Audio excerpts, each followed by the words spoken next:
What is up everyone, Movie Wayne back again with another end of month vlog. This is just me talking about all the movies I watched in July 2020. And before I get on to that guys, I just want to say thank you so much to my recent subscribers and the people who are already subscribed of course. Got quite a few this month, so I appreciate every single person who's took the time to press that subscribe button. It means the world to me. Everyone who comments as well, and everyone who just watches the video and doesn't comment, means the world to me. Thank you so much guys. I hope you enjoy the content I've put out and the future content. Try to get better with each video.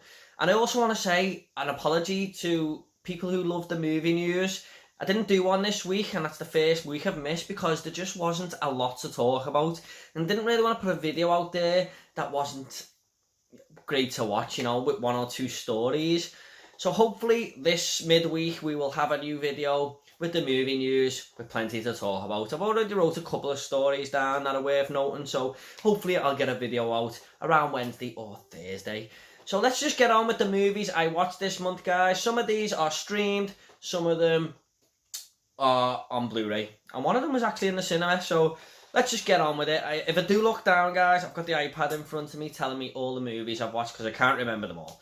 Let's just get on with the first one, and it was actually a TV show, and that is The Mandalorian. Now I spoke about this briefly in June because I started watching it at the end of June, but I did finish it in July. And I've got a full review for this on the channel guys. I'll leave the link down below, but I really enjoyed this. It was one of the best things I've seen about Star Wars. I've said it many times, I'm not the biggest Star Wars fan. I do like the movies for what they are, but I really did enjoy this. It was a great little show, really well paced, bite-sized adventures in each episode, just a great little story. And Baby Yoda was just an amazing character. What a genius stroke that was. I highly recommend this if you've got Disney Plus guys, and even if you just like Star Wars a little bit. It's just a really good series, and I can't wait until season 2 comes out, which is happening. The Mandalorian, just such a cool character, but it was full of great characters as well. There weren't too many complaints about it, but like I said guys, if you want to see my full thoughts on that, the link will be down below. The next movie I watched was a recommendation from my friend in work, Adrian, and he recommended this movie on Netflix called Trick. And he basically said this is a slasher, and if you like seeing lots of people get killed over and over again, this is the movie for you. And who doesn't love a good slasher? Honestly guys, I lost count of the amount of people that was killed in this movie. It's just, there's a lot. There's about 40 people I think getting killed in this, 50 even, from what I remember. It's basically about this guy who commits some murders on Halloween night, and then, tries to do them every year, like a little tradition on Halloween, goes round, just slicing people up basically. It's not as good as Halloween, I'm not gonna lie. It wasn't a great movie, it was just a decent watch for horror fans really, and that is on Netflix right now I believe. But it's not spectacular, it's just an okay little watch. Some of the kills are real, like, repetitive, they're kind of the same sometimes, but there are one or two decent thought out ones as well.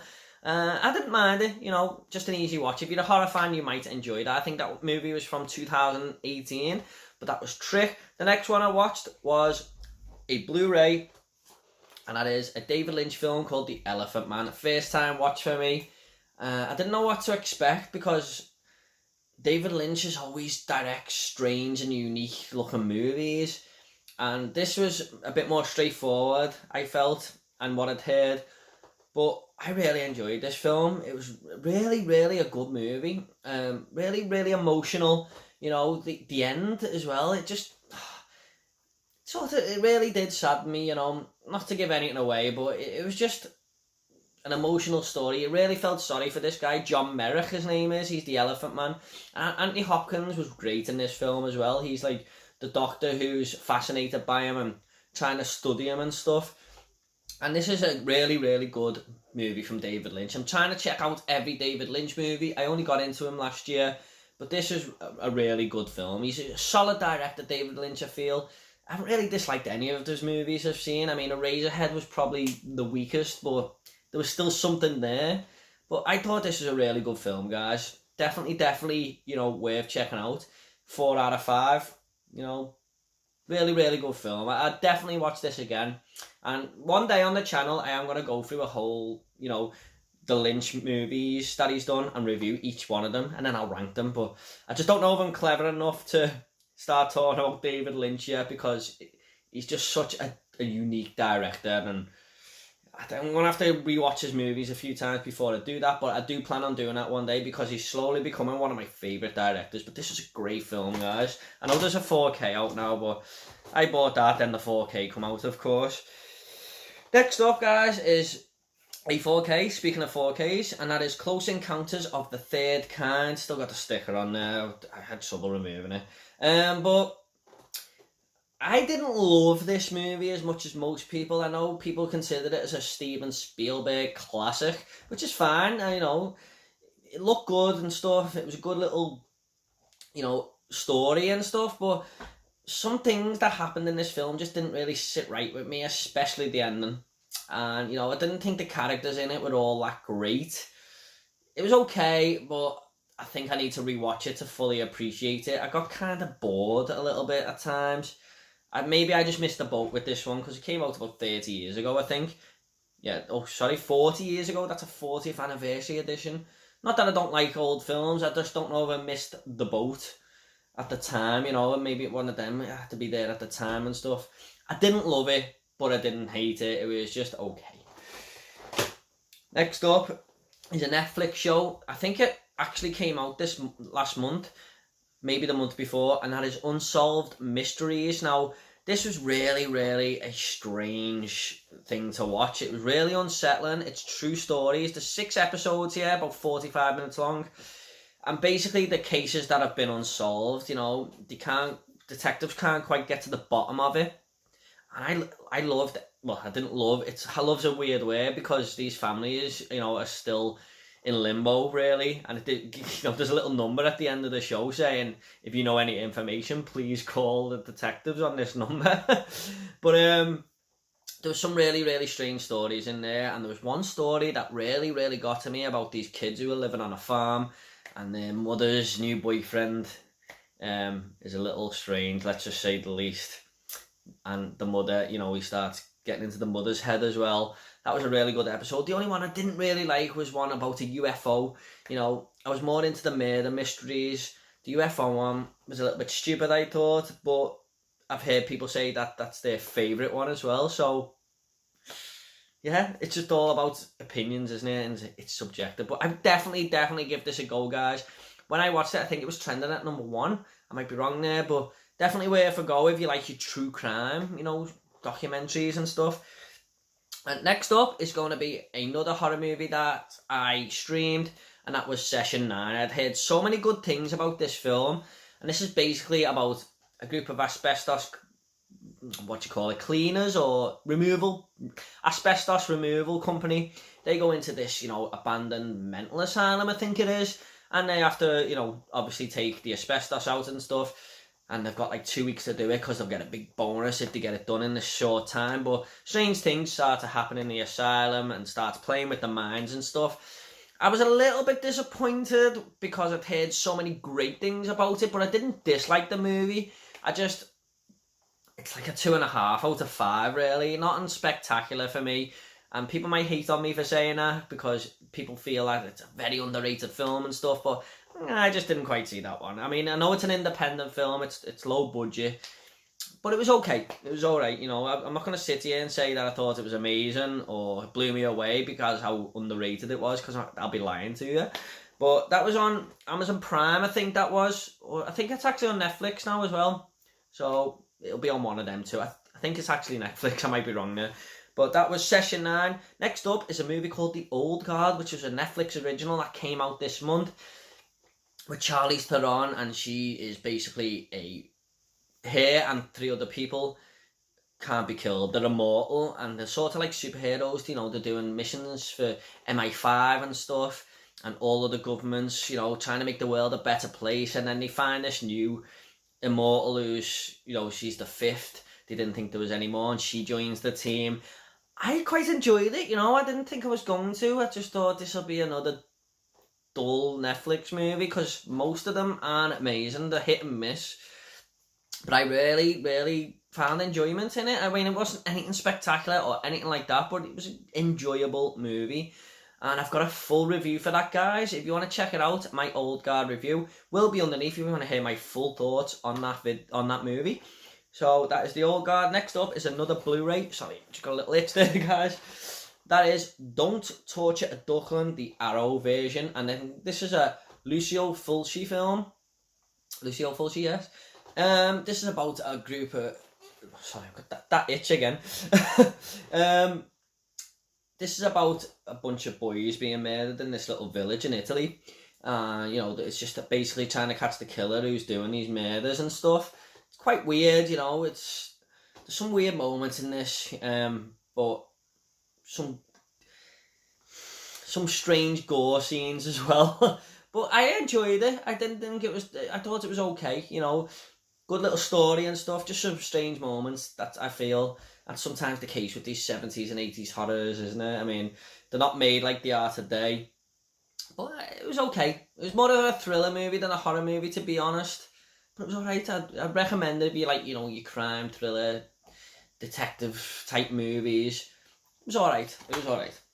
Bit of a weird name for a movie, Don't Torture a Duckling, but if you see the movie, it'll make sense towards the end a little bit, even though I think it should have been named something else, if I'm going to be honest. Next up, guys, we have another Blu-ray. I've had this for quite a while, and that was a first time watch for me, and it is Shaft. I don't know if you can quite see the name there, but it is there, and his gun. This was a really fun film. Samuel L. Jackson at his motherfuckerly best. I just really found enjoyment in this film. Young Christian Bale's in this, and he's great in the movie as well. He's this racist guy, and Samuel L. Jackson just tries to take him down and stuff. But he's Christian Bale's the son of this rich guy who can't be touched and stuff. But it was great, it was like an action comedy type movie. I'm really gonna have to watch the next Shaft movie on Netflix right now. I think it's Samuel L. Jackson and his son, basically. But weren't bad. Enjoyed it. I love Samuel L. Jackson. If you see my top 10 favourite actors, he came fourth on there, so yeah. I'll leave a link down for that below as well, guys, if you're curious about checking that one out. Next up is a movie I streamed. I won't grab the Blu-ray yet, and that is the movie Greyhound on Apple TV. Now, I have reviewed this on the channel, guys. I'll leave the link down below for this as well, if you want to hear my full thoughts on that. But I didn't really enjoy this movie, I'm not gonna lie. I mean, Tom Hanks made it bearable. If it weren't for Tom Hanks, I might have given it a lower score. But another actor who's in my top 10 actors list is another reason to leave the link down below, isn't it? But I just thought it was really boring. It was just repetitive, It was like they do a battle in this ship, and then they'll do the same battle again and the same battle, and it's just very repetitive, very short movie as well. Not that that's a bad thing, but I just didn't like it. I mean, it was up there with Bloodshot for my worst movie I've seen this year. Probably just ahead of Bloodshot, actually. I think Bloodshot's the worst, but I just didn't enjoy it, guys. I didn't. If you want to see me full thoughts, though, I'll leave the link down below.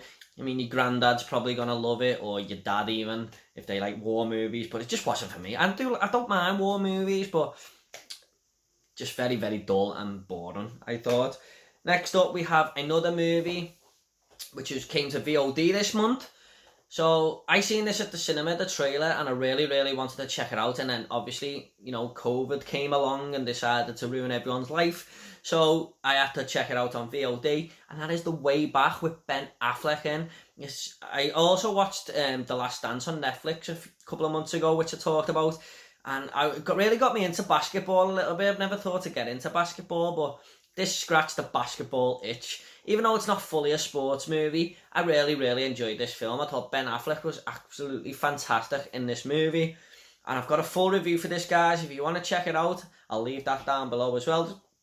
There's going to be some links down below here, I feel.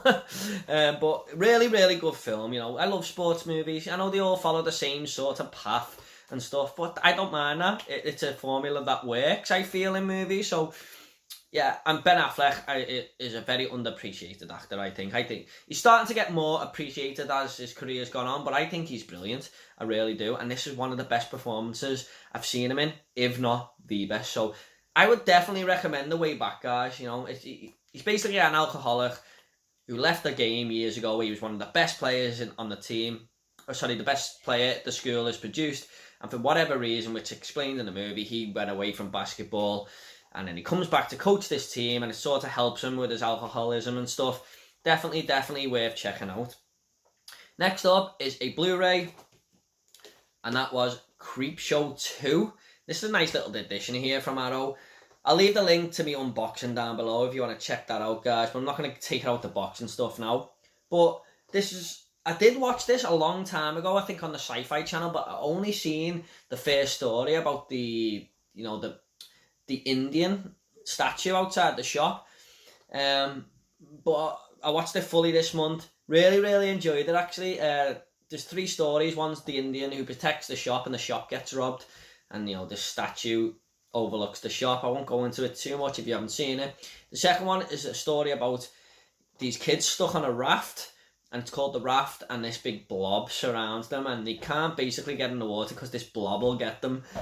That was the best one, I thought, out of the 3. And the third one is a hitchhiker story where this woman runs a hitchhiker over the stuff, and the hitchhiker's sort of haunting her. That was the weakest story, I felt, but they were all enjoyable enough. The second one, The Raft, though, is definitely the best story here. Really fun movie. It kind of made me realise that I haven't seen too many horror anthologies, and I really want to get into them now, because I really enjoy just the different type of stories that you're seeing. And I thought Tom Savini actually looked fantastic as the creep. Really creepy, actually, to excuse the pun, when he gets out the van and throws the newspapers on the floor to that young kid, Billy, and he just looks out the van and he's got all this makeup on and he looks really creepy. Really little nice touch there. I enjoyed it. I haven't seen Creepshow 1, so I hope Arrow do a version of that. Heard this one's a little bit better though, but I hope to get Creepshow at some point. If not, I might have to get a Region A release or something. Next up, guys, is another Blu-ray. And I got this in my free monthly Blu-ray haul that my fiance's brother gave me, and this was one of them. And I'd just never really seen it before. So that is Cabin in the Woods. Decent horror movie. Chris Hemsworth's in this. He was great. It's not... If you haven't seen this movie, prepare for a massive... Well, no. Prepare for not everything what it seems here. You think it's just a horror movie in the woods, but it's so much more than that. It's crazy. I can't believe what actually happened in this movie. It goes in a totally new direction. It does. It's definitely worth a watch if you like, it's one of the best modern horrors from the last 10 years appeal. Really, I enjoyed it. It weren't spectacular or anything, but I've heard it's actually better on a second viewing, which I think it will be. I will watch this again and maybe review it on the channel one day. But I enjoyed it. Not bad. Next up, guys, me and my fiancée sometimes through the week after work, after a long day, just feel like watching something nice and easy. And this was one on my unwatched list, and that is Zoolander with Ben Stiller. I'd never seen this movie before. It's kind of stupid, but I quite enjoyed it. It was quite a fun film, actually. I love all these little faces Ben Stiller pulls in the movie. I'm not going to do him impression, but I always like Owen Wilson as well. He's a really good actor, Owen Wilson. Love these two in comedies. They're great. He's just basically a fashion designer. He's a fashion model, the biggest model in the world, and then Owen Wilson comes along and he's like a threat, because all the paparazzi are all over him now, and Ben Stiller starts getting a little jealous and stuff. It's a good movie, but there's other stuff happening in the film, to be honest. It's not just that. I quite enjoyed it. I'm looking forward to checking Zoolander 2 out, which I do own on Blu-ray, but I've heard it's not very good. But I'm still looking forward to checking it out. Probably watch that this month at some point. Next up is a TV show on BBC iPlayer, I believe, and that was Fleabag Season 1. My friend Kyle has been telling me to watch this for the longest time. And it was 6 episodes. I haven't got to Season 2 yet, but I watched Season 1, and I forgot the actress's name in this. I'm really sorry. What's her name? I forgot. But she was great. You know, she breaks the third wall with the audience all the time. Like at one point in this show, she's basically having sex, but she's talking to the audience while she's having sex. It's just kind of weird to watch. But she's a great actress. You know, all the little mannerisms she pulls off. She's really, really funny. It's basically just about her life and her struggles with her and her family and her job and stuff. It's quite a funny show. They're only like 25 minutes long. I'm definitely going to be watching season 2 this month, I think. You know, we're eager to get round to that. And they're just bite-sized little episodes of TV to watch. So it was quite a good quite a good TV show, actually. I do recommend it if you like your comedy, British comedy. But that is Fleabag season 1. Now, next up, guys, is going to be my pick of the month. Yes, I do a pick of the month every month, whether it's an old movie, a new movie, whatever. And this is one I've seen 25 times, 30 times. I actually went to cinema to watch this movie, but I'll show you the Blu-ray. But I actually watched this at the cinema, and that is Tim Burton's Batman. That is my pick of the month, guys. Wow, I didn't realise how good this movie actually was. I knew I loved it because I'd watched it so many times, but I actually went into the cinema just thinking, it'll be good on the big screen. No, we walked straight into the middle movie theatre, which is the iSense, the iSense screen, and it's all curved and absolutely massive. And I got excited when I sat in my seat. I thought, you know what, this is going to be great. We were in the middle row, the centre of the theatre, perfect seats, and I just was blown away. I really was. It was like I'd never seen the movie before. It was absolutely fantastic. My fiance had never seen it. She loved it. Didn't realise how good Jack Nicholson was as the Joker. He's not my favourite Joker, but he is brilliant in this movie. It was just great. I love Michael Keaton as Batman. I love the whole look of the film what Tim Burton captured there. It's like a dark comic. Not many bad things to say about it, apart from Kim Basinger just scream every 2 minutes. You know what, I was looking at the cinema listings and it said Batman, Tim Burton's Batman, and I just went, that's a movie I need to see on the big screen. One of my favourite films of all time, and I just loved it. It was like, I've seen 3 movies from my childhood now, or like 3 of my favourite movies on the big screen, and they've been amazing every time. It makes it so much better. This, Terminator 2 and Goodfellas, and they're just better. They're just so much better on the big screen, and this is why I just pray that the cinema keeps going. I hope everything doesn't come to VOD and stuff now, because the cinema is just, you can't beat that experience, and this was amazing on the big screen. So that is my pick of the month, guys. Tim Burton's Batman. Sure, most of you have seen that movie. I mean, it's not my favourite Batman, it's not, but it's probably my most watched Batman. It's not the best Batman movie, but I do plan on, near the time Batman comes out, the new one, I do plan on reviewing a few months before every single Batman movie leading up to that, and then ranking every single one of them on the channel. I'm dying to do that with some of my favourite movies right now, but I want to sort of save them for when my editing's a little bit better and stuff. But I would definitely be reviewing every Batman movie on the channel nearer the time the Batman comes out in 2022, I think. Maybe I'll do it earlier, I don't know. Next up is this box set. Now, it's the 3 Hellraiser movies. Okay, we'll start off with the first one, and that is Hellraiser. Yeah, I've seen this movie quite a few times now, and this is the best one. It's just basically about this guy who, finds this puzzle box, and it summons these demons to come and torture him because he's seeking that new thing he needs to get off on, and that is like being tortured and stuff. And it's just a weird thing. He likes being tortured. But really, really good movie. Really good horror movie, this. I was going to review these, but like I said, I want to wait a little bit till I'm better at editing and stuff. Plus, I want to get access to every single Hellraiser film if I'm going to review them. It's all or nothing. I'm not just going to review the first 3. But I really enjoyed this film. I've seen it loads of times, but look great from Arrow. You know, they've done a great job there. Next up is the Hellraiser 2 Hellbound, which I watched, and I've wanted to rewatch this for so long. I'd only seen it once.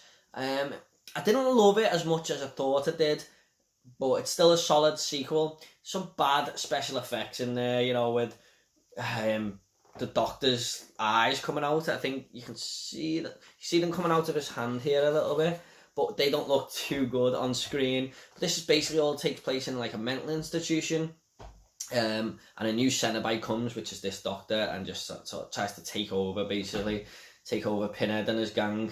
But it's not bad. It's not bad. And next up, probably the weakest one, is Hellraiser 3 Hellbound, but I still enjoyed it. It was just had some bad acting, you know. Not bad acting doesn't really turn me off movies, but some of this was really, really off-putting. Some bad characters as well, but the last 20 minutes it really picked up. I was like, whoa, this is good. Probably the best final act out of all three, maybe, apart from no, number one's final act is better, but I did prefer the final act in this compared to Hellbound. So Hellraiser 3, yeah. Enjoyed watching all them. Like I said, guys, maybe one day I'll review all them on the channel, but with all the other movies as well. But that is the Hellraiser box set. Next up is a movie that got recommended to me once again by my friend in work, Adrian, and then I put a picture on my Instagram. Like I said, Lauren's Collection and Horror and Todd both said it's amazing, so I just thought I'm going to watch this, and that is Incident in a Ghostland, the Arrow version. Great movie. Great movie. Very, very unique, very original, creepy as hell. I don't want to go too much into it. I won't go into the story or anything like that. It's worth just watching. And I went in blind, and that's the best way to do it, I feel. Not the best horror movie ever made or anything like that, but I just appreciated it for how different it was. And I love the way it was filmed and stuff. And it was a very clever movie. And that is Incident in a Ghostland. Definitely recommend this to horror fans out there. Next up, I haven't got the box set with me. I should have just got the box set out there, but it is out in the box set, and that is Ring from Arrow again. This was sort of a first time watch for me. I'd seen pieces of this years ago when it first come out, but this was really the first time I'd ever seen this movie, and really, really good, really well paced. You know, good build up and stuff. It's basically, if you don't know what The Ring's about, it's about a cursed videotape. If you watch this videotape, you're going to die within a week. And it's about this woman and her ex-husband trying to solve the case, how they can survive this videotape. And I'm really looking forward to watching Ring 2 and Ring 0 there, to be honest. So I recommend this if you haven't seen it, if you like your Japanese horror or Asian cinema. I think it's Japanese. But if you like your Asian cinema, definitely worth watching. You know, yeah, it is Japanese. It is. I've just looked. Definitely worth watching. I think Asian cinema is great because they go in a different path and don't follow the same trend as American horror movies do. And this is a really, really clever one. So, but I think most of you might have seen that one. If not, you've probably seen the American version, which I haven't. Yes, shamefully, I've not seen the American version of The Ring. And next up, and if he might be watching very, very nervously now because he's asked me to watch this movie for about 3 months now. And his name is Daryl Haynes. He's a subscriber. Daryl, I watched it for you, my friend. And that is The Fall of the Essex Boys, also known as Gangster Playboy Legends for some reason. I don't know why. But this was on YouTube. He told me it was on YouTube to watch. And I watched it. This is the last movie I watched this month. And you know what, Daryl? he watched my Rise of the Foot Soldier review and said I might enjoy this. And basically it's the same story as the Essex Boys murders, basically. And about 10 minutes in, I was thinking this is going to be absolutely terrible because the acting was atrocious. But as the movie went on, I kind of got into it. I didn't think it was that bad, and just before I watched it, I was like, I don't know if I fancy this, really.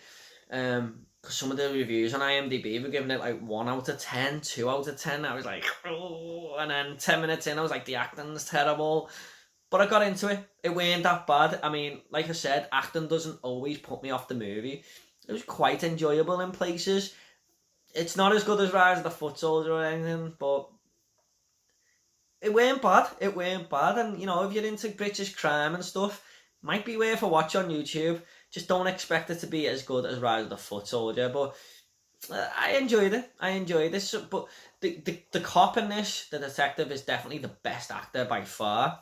And if you remember Pat Tate's girlfriend in Rise of the Foot Soldier, it's the same actress playing her in this one, which is kind of weird, but there you go. So Daryl Haynes, I did watch the movie, my friend.